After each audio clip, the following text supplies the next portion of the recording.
Hello there, gentle listener, and welcome to the year 2022. I wish I had better news for you, like a new show, but instead I only have a clip show. That's right, this is the rest of the best of the Fast Fives from 2021, and I hope they please your ear holes, unlike the full episode that we will be bringing back to you next week. Again, this is Über Cinco, the podcast game show where we deep dive top fives, which we will get back to next week. But in the meantime, enjoy these sultry Fast Fives. Top 5 bands that share a name with a horse. Number 5, Don Juan Doobie. Weed! Oh, yeah! Number 4. Kissin' George was one of America's premier horses, Wikipedia said. Now, this shares a name with a band, of course, but their recent album, Wet Lips, Lumpy Butt, didn't pan out, according to critics. Number 3, Clever Hans, famously a smart horse. Now, this Brooklyn Clever band name was like peak, Brooklyn-y, but they decided to remove the D from it. Which was a problem because they found out they shared the same name with the premier German comedy king of sauerkraut pun comedy. And people just found the comedian way too easily on Spotify. They never found ubiquitous fame because of that. So sorry, Clever Hans. Okay, number 2. Hoop Jr., 1945 Kentucky Derby winner. Now, Hoop was a former Coke and Love funk band of the late 70s, headlined by ABA players in their offseason. But when they finally sobered up, opened their eyes, and realized the money was gone, it was the late 80s. That's when they put their funk to work to teach kids about Ronald Reagan, consumerism, and the healthy fear of computers. Hoop Jr. Number 1. One Cool Cat. This was the Cartier champion 2-year-old colt in 2003 for you horse nuts out there. But this band is your friend Kyle's dad, Jerry. He's finally dusted off his keyboard and harmonica and is shooting his shot at stardom. He's not on Spotify just yet, but he's got a file he can link you on. And that's my top 5 bands that share a name with a horse. I am going to reveal the definitive list of the top 5 guys of all time. Here it is. Top 5 guys.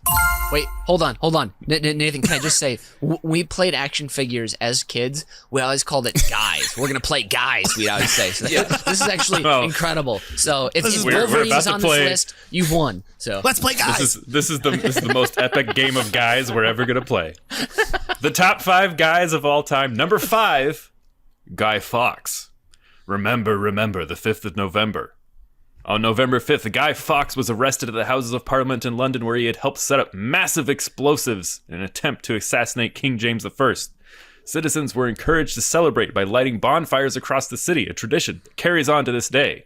However, masks of his likeness, made famous in the graphic novel and film V for Vendetta, are a symbol of anti-established protests everywhere.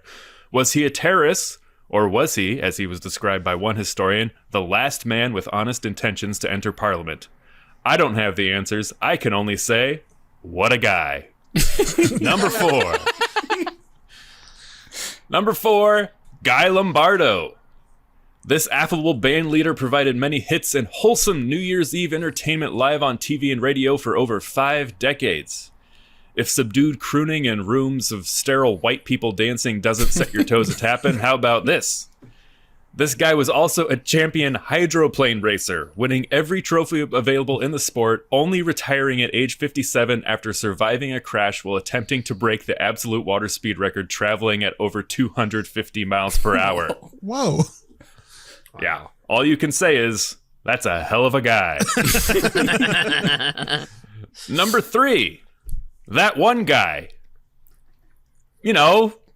That guy. You remember he was that guy who was always running around with that what's her name, and we met them at the party at that other guy's house, and he always wore that hat. Yeah, that guy. No, not him. The other guy. Yeah, that one guy. Number 2, Guy Fieri.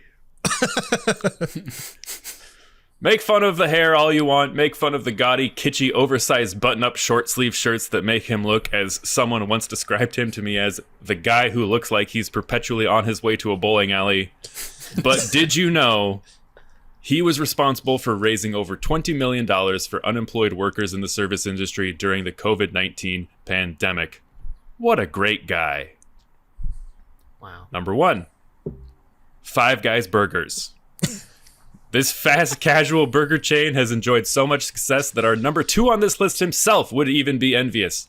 Then President Barack Obama even took fellow lawmakers out to lunch at a Washington, D.C. Five Guys location in 2011. And what an unbelievable slogan. 5 guys, when 4 guys simply aren't enough.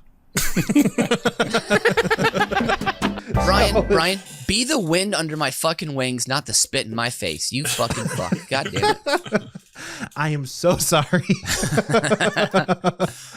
But we cannot leave. That's the game. We can't leave today, though, until I reveal my top 5 worst states. Number 5, being catatonic. Is there anything worse than just being absolutely immobile?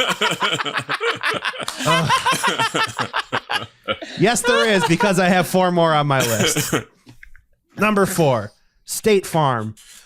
I really don't have that big of an issue with them, but I still have to pay you every goddamn month, even when I don't do anything wrong and I don't like it. Sorry.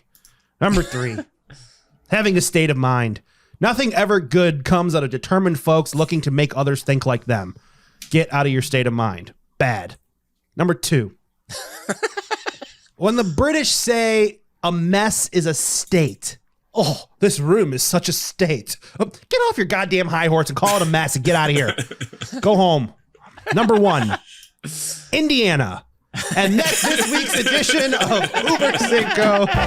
And now it's time for the host to do their Fast 5. And the host is me, guys, Mitch Brinkman. So here it is. Top 5 signs a Minnesotan. I'm from Minnesota, by the way. St. Paul, Minnesota, born and raised.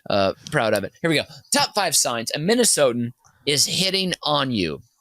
Sorry, I read that poorly. Is hitting on you, not hitting you with their fist, but like, you know, they're top 5 signs a Minnesotan is coming onto you. I'll say that. Oh, boy. Oh, no. Come on. Sorry, that was not on purpose. This is episode 69, so please watch the tone there. Here we go. Top 5 signs a Minnesotan is interested in you romantically. Here we go. Okay. Number 5. They snow blow your front walk without asking, and then after bring it to your attention, rather than doing the pious thing and just going back inside without basically saying they want to fuck. Number 4. They stare firmly into your eyes, take out their wallet, unbutton their top button, and then ask to split a bucket of Sweet Martha's cookies at the state fair. Number 3. They won't mention it's their first time eating Thai food after you invite them out on a date to Taste of Thailand, St. Paul's #1 Thai eatery. Number 2. While drinking outside at a winter party, they'll unzip their parka 3/4 down for a couple of minutes at a time so you can see what their chest looks like. And number 1, on the top 5 ways you can tell a Minnesotan is really trying to get with you. Number 1, after 6 dates, they'll invite you up north to their uncle's cabin. And yeah, their folks might be there too, but they also might be at their friend's cabin over in Wisconsin that weekend instead. So you accept the invitation, even though it feels a little early to potentially meet the family.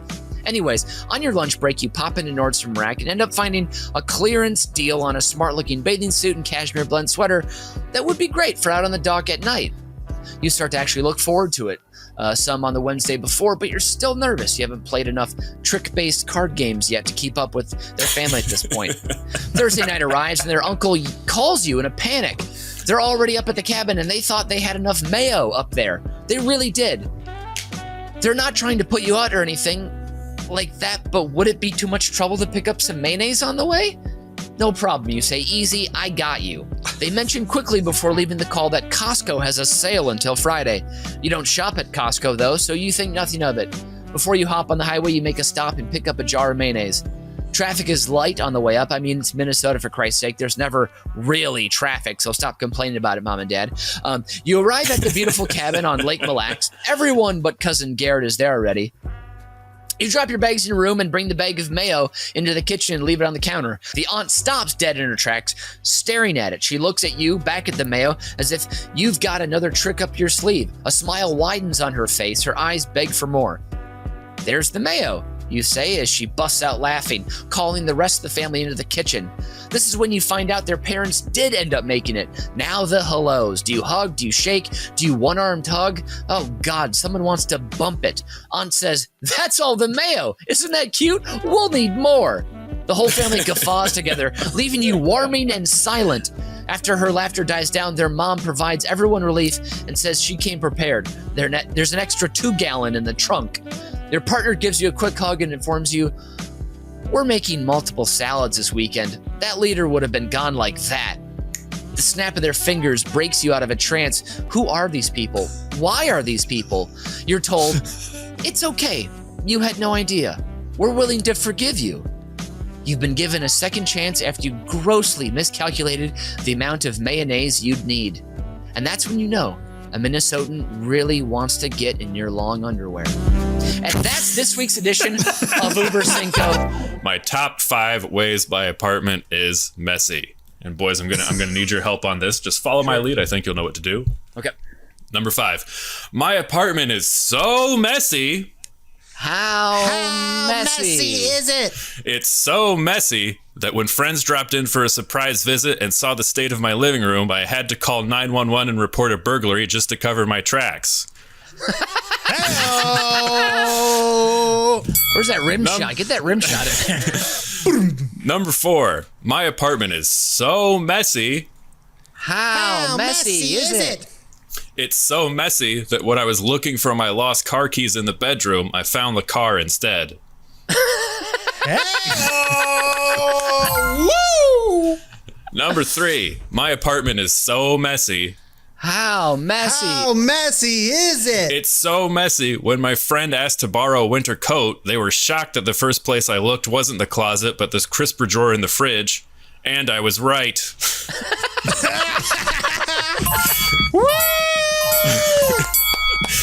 Number 2.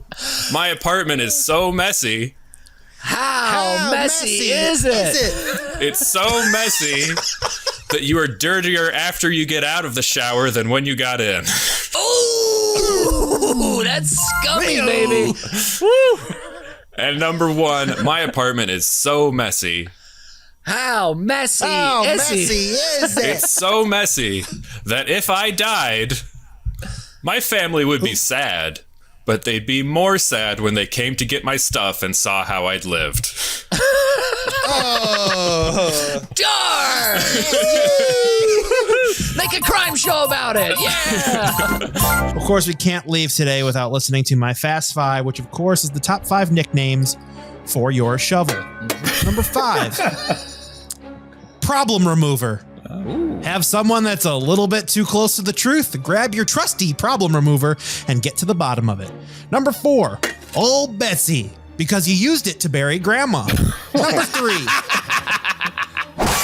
hatchet job. This nickname has a double meaning. 1, it throws your enemy off your scent as they think you're talking about your axe. But your shovel did do a horrible job dicing up Betsy. Number 2, Corky. That is right, Corky. Because of that time you got really good with a lathe and you were able to cork the shaft of your shovel to make it more aerodynamic. Solid ingenuity. And number 1, Shovely. Because honestly, you just love your shovel. That's this week's edition of Über Cinco. Now it's time for the Fast 5, boyos. Here we go. The Fast 5 today. Top 5 Tiffany & Co. items for that special someone. Do you guys both know what Tiffany is? I just want to ask that up top. We are aware, yeah. Okay. Overpriced jewelry. Got it. No. No. In a blue box. Classic American brand. Yes, with Tiffany Blue. Okay, number 5. The Tiffany Save the Wild lion brooch. 18K rose gold with round, brilliant diamonds. This 2-inch tall brooch of a proud African lion is for the nature lover in your life. Help save the lions by wearing this brooch to your cousin's spring brunch, where you can make it clear how awful that one dentist from Minnesota was for killing Cecil. Knowing full well Tiffany & Co. has your back in saving the wild Serengetis and its apex predator. The Tiffany Lion Brooch, it roars back at the world that you care, but lets you off the hook for having to go and do something. The Lion Brooch, a perfect Thanksgiving gift, is yours now for $2,900. Number 4, the Airplane Bank. Every young boy in your life wanted to be a pilot at some point, right? There's no better feeling than the independence and freedom of the skies. But every little future pilot has to start somewhere. So start them here, as Tiffany Baby Designs bring a modern twist to classic toys and childhood favorites. Crafted of sterling silver with striking attention to detail, this Airplane Bank makes a charming first savings account. Teach the boy in your life who only wants wings the value of $1 and a hard day's work with this spirited change bank. Land it in his hangar for only $3,200. Number 3. The American Walnut Sugar Shovel. Everyone knows somebody who just can't get enough Java. Brian, you know what I'm talking about. And the Tiffany blue accent adds a whimsical touch to the sterling silver and American Walnut Sugar Shovel. Perfect for shoveling that sweet, sweet white or raw sugar into your morning go juice. Buzz, buzz, buzz! Who wants a cup of hot Java? I'll take it sweet, please. And how sweet this sugar shovel is? A true heritage bargain at $200. Number 2. The sterling silver tin can. Got an architect in your life that desperately needs a random can to put pens and pencils in? Then the Tiffany sterling silver tin can is perfect for your gifting needs. For the person who knows tin cans exist, but aren't sure if they've ever had food out of one before, the Tiffany tin can comes with a thin blue line, no, not that one, to let you know it's Tiffany. Bring this pencil home to your friend's penthouse for a measly $1,100. But wait! Want it to say Archibald's Pens on the side? Custom engraving only requires an appointment with a style consultant and $125. Number 1 on the top 5 Tiffany items for that special someone, the sterling silver greenhouse. Got a green thumb? Love the idea of growing your own tomatoes? Perhaps you can't get enough basil in your chef-prepared Italian pasta dishes, like spaghetti? Then the Tiffany Greenhouse just might be the perfect icebreaker for all those conversations. Built over the course of 9 months and nearly 1,000 hours in the Tiffany Hollowware Workshop, this luxurious design brings unexpected Tiffany style to any space. Time-honored smithing techniques and cutting-edge technology combine to transform a utilitarian item into a modern work of art. Standing at almost 18 inches high and nearly 27 inches long, this gleaming greenhouse will make your Polo Club friends ask, "Is that a small replica of a larger greenhouse?" And you'll smile back as you spin around with your Boulevardier cocktail saying, "Why, yes, it is. Isn't it resplendent? The famous Lothario, Mitch Brinkman, just gave it to me to celebrate my COVID booster shot. But aren't you not eligible for that yet?" the Polo friends will ask. You'll drain the liquor from your gold-lined coupe glasses, you say with a grin, and it only cost him $275,000. That's less than my 5 years at Vassar. And that's this week's edition of Über Cinco. The top 5 mistakes that you have made in the last 24 hours. Number 5, leaving your reusable grocery bags at the bottom of the cart, piling $300 worth of groceries on top of them that will have to rung up before you can start bagging. Not helpful. Number 4, telling the 22-year-old film student intern that they should write a pilot script about your office. Yeah. The nation is clamoring to know more about the antics of Marge and accounting and your tenuous relationship with IT. Move over, Dwight Schrute. Number 3, ordering a plain potato salad instead of mustard potato salad. You have one life, time is finite, and this is how you are spending it? Ugh. Number 2, marrying for money, not love. Loneliness and regret will find you, even at the second lake house. And number 1, naming your daughter Caitlin, spelled Keightlynnne. Jesus fucking Christ. And that's this week. My Fast 5 is going to be the top 5 names for your dojo. No These, shit. of course, are only Americanized karate studios run by white guys that really love Cobra Kai. Number 5, House of the Kneeling Dragon. It sounds so cool on paper, but when the first student asks why a powerful dragon has to kneel, you get to say, "Drop and give me 50," because you're the boss. Number 4. Roaring Eagle Martial Arts and UPS drop-off.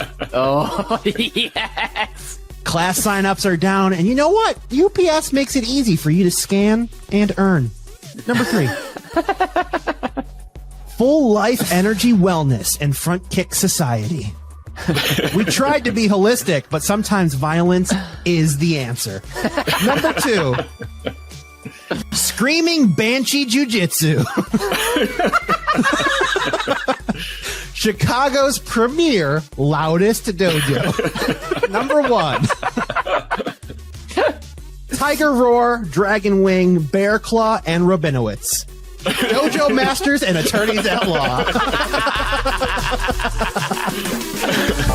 So just to remind the audience, this is the Fast 5 or the top 5 musical genres from my Spotify Wrapped year in music. Are you ready? So ready. Number 5, doo-doo core. Like music made to get you shaking that ass on the dance floor, except for the toilet. Number 4, shrieking. I don't know, man. Something about 2021 made listening to the sounds of unmitigated human agony just feel relatable. Number 3, prog slop.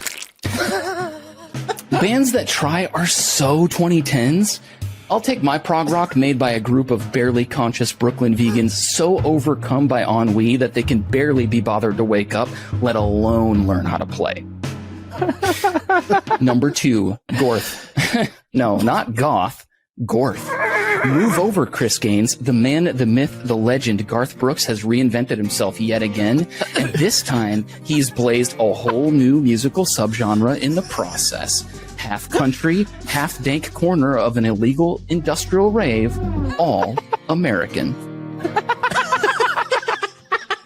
And my number 1 genre from my Spotify Wrapped list this year is post-ass. Eating ass was all the rage in 2021. But in 2022, we're going heavy on navel play. And this musical genre is all you need for your umbilical adventures and lovemaking this coming year. Forget thumping bass or skittering hi-hats. This torso-centric genre of post-ass is all about that pillowy mid-range. So leave your hang-ups at the door, trash your subwoofers, and bust out that belly shirt because in 2022, we going post-ass. And now all that is left is my Fast Five. And today's Fast Five is dedicated to the memory of Charlie Watts. Now, on a previous episode, we talked about historical time periods we would like to visit. And on my list was swinging London of the late 60s. A lot of the culture from that has has meant a lot to me over the years. It has to do with the music of the Beatles, Led Zeppelin, Jimi Hendrix, and Monty Python, etc. These things have been a big part of my life.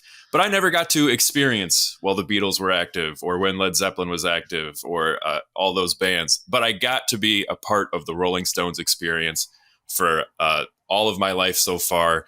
And they were my conduit into all the rest of that stuff. So they meant a lot to me. So I was very sad to hear that Charlie Watts passed this week. So my Charlie Watts in memory of top 5 is Wild Drummer Stories. Here we go. Number 5. This is a cheat, but I couldn't leave it out. This story was told by Simon Kirke, who was the drummer for Bad Company. So he's at a party at Friar Park, which is the sprawling estate owned by George Harrison. Doorbell rings, and there's a delivery a guy in like a real fancy delivery man outfit, sort of an old-timey thing, and he hands a solid gold telegram that's engraved with "Congratulations on selling your billionth record." George Harrison just sets it aside and says, "That'll make a good paperweight," and goes back to playing his guitar. Number 4 is John Bonham's Bananas. John Bonham was a nutcase, and it's hard to pick one story to include from him on this list, but how about this one? The only time Led Zeppelin cut a concert short was in 1980 when Bonham could only make it through 3 songs. The official report from the band, Bonham was sick after eating 27 bananas.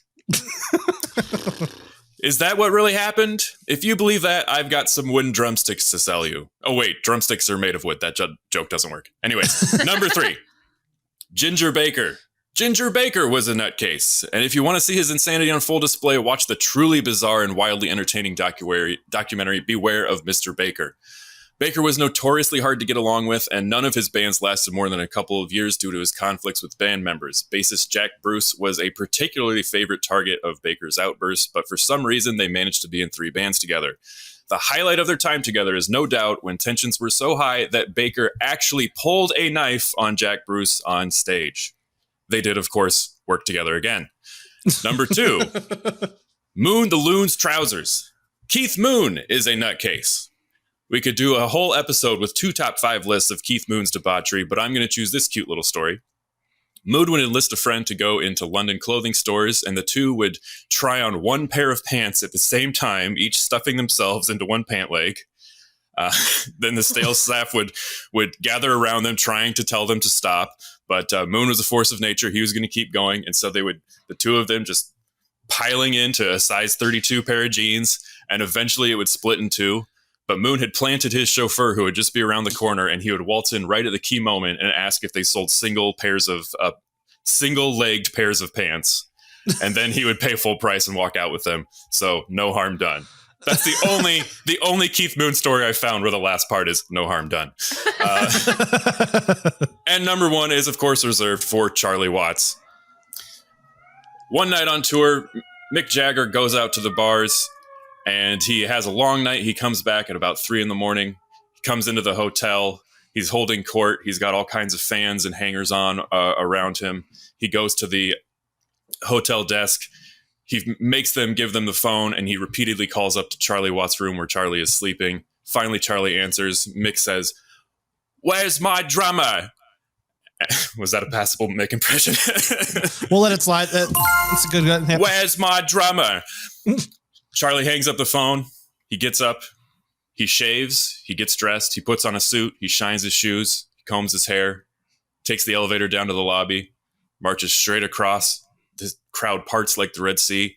And Charlie punches Mick Jagger straight in the face and says, "Never call me your drummer. You're my fucking singer." We can't leave today without going over my Fast 5, which, of course, is the top 5 worst ranks of nobility to have. Number 5, the Baron of Plastron. Now, if you came from a line of barrel makers, we'd call you Cooper. If you could forge metal, we'd call you Smith. But your snooty-ass family only makes breast shields for fencers. It's not even real swashbuckling, so you're the Baron of Plastron. It is a real word. Get cultured, you peasants. Number 4. Duchess Deborah of Dictatorium. Oh no, your bloodline is filled with useless failed musicians, and you only became noble after the monarchy purchased the land your factory was on that makes the Digatorium, a silent piano for practicing. It makes no noise. It just absorbs your touch without reciprocating love, just like your cold-hearted mother. But that's because she's been dead in the shed for a shallow fortnight. Oh, God. Number 3. The Viscount of Brachle Bridge. That's right. You never made it to Earl status. You're just a Viscount because of your uncontrollable grip.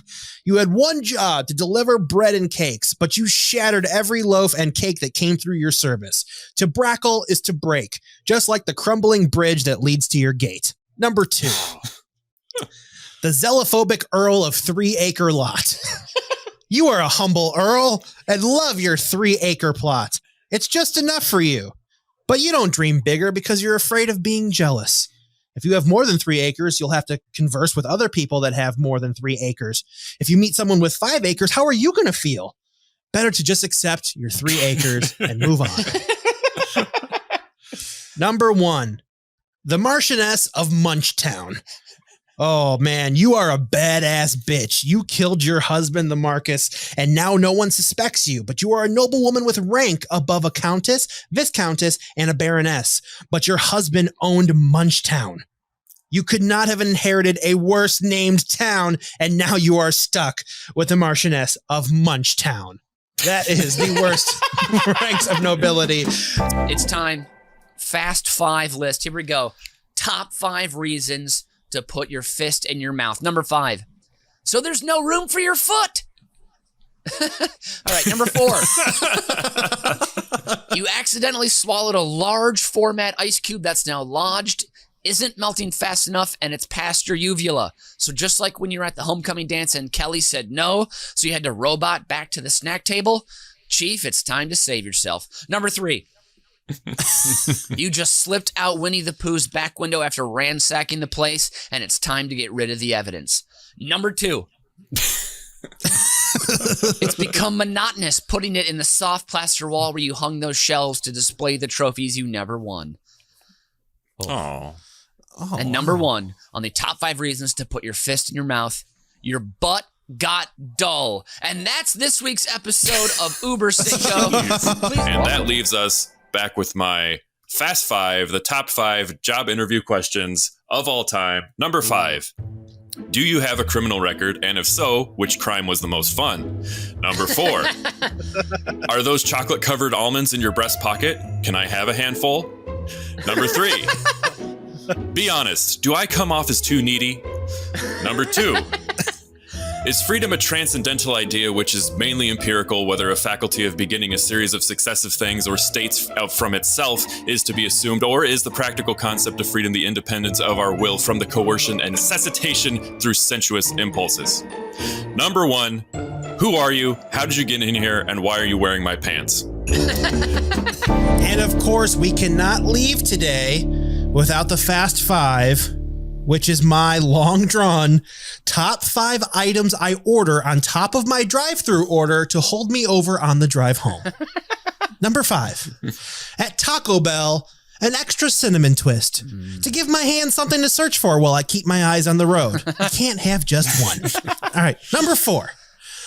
At Culver's, an extra small cheese curd. Yes, I know I already got cheese curd upgrade with my meal, but those are finger foods, easy to nibble while driving home. So yes, I got another order so that when I get home to actually enjoy the cheese curds alongside my butter burger, instead of looking at the empty bag and wondering what could have been.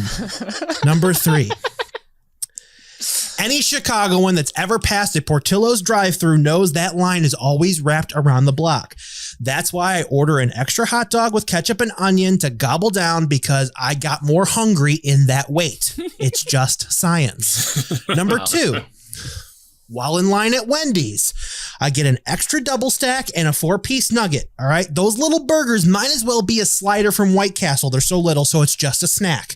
They barely wet my whistle, and everyone knows a 4-piece nugget is equivalent to taking a handful of nuts at the bar while you're waiting for your entree. Boom. A double stack and a nugget kept me calm. Now I can tear into that triple patty burger meal when I get home. Number 1. At McDonald's, make sure you get a large high C and an extra McChicken. This is on a day where I'm dehydrated, but still too depressed to drink any water to cure it. So I will suckle down a high C to quench my thirst, so the large Diet Coke I also got isn't touched until I sit with my meal. But of course, after you drink that high C, you're hungry, so you gotta slam a McChicken to get me to my meal. And that's this week's edition of Über Cinco. Fresh from his most recent stint off Broadway, where he played Gingy, the ginger beer addicted ginger who only cooks with ginger, has been Mitch, bring it. Brian, you should go to places that are closer to your house, I think. Maybe I think that's what the issue is here. They're still pretty close. And still behind the shed with old plays and corn husking lotion has been Nathan Hennenfett. I remembered to take the hook off this time. Good job. And I have been that joke is going to kill in Warren County.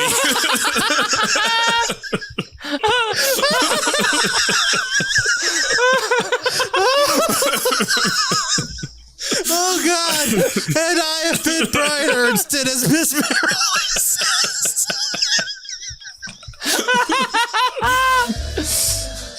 Oh.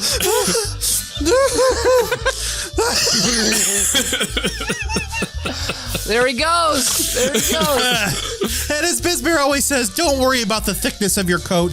We all mature in our own time. Auf Wiedersehen. Adios.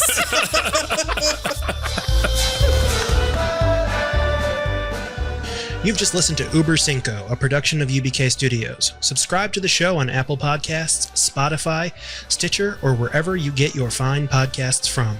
If you like what you hear and want to support the show, please visit our Patreon site at patreon.com/UBKstudios.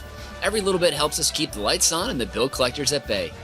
Keep tabs on us on all the social media at UBK Studios, and most importantly, subscribe to our YouTube channel so you can see that we really are just a bunch of good Midwestern boys.